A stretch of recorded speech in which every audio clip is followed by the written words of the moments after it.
அப்படிப்பட்ட அப்படின்னு சொல்லுவோம் இல்லையா? அப்படிப்பட்ட செயல், இல்ல அப்படிப்பட்ட திங்ஸ், அப்படிப்பட்ட பொருள் அப்படின்னு சொல்லுவோம். ஸோ அந்த அப்படிப்பட்ட அப்படின்ற இடத்துல சச் அப்படின்ற வேர்ட் யூஸ் பண்ணலாம்.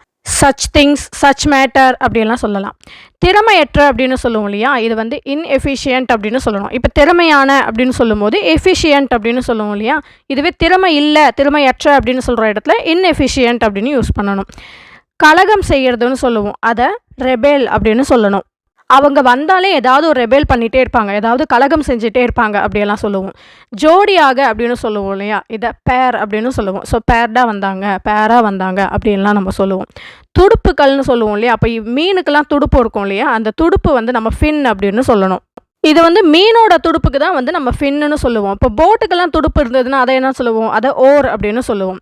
துடுப்புகள் செதில் இப்போ மீனுக்கு செதில்லாம் இருக்கும் இல்லையா? அத வந்து நம்ம ஸ்கேல் அப்படின்னு சொல்லணும். ஸோ ஸ்கேல் அப்படின்னா வந்து செதில். ஸோ ஸ்கேல்ஸ் அப்படின்னா செதில்கள் அப்படின்னு சொல்லுவோம்.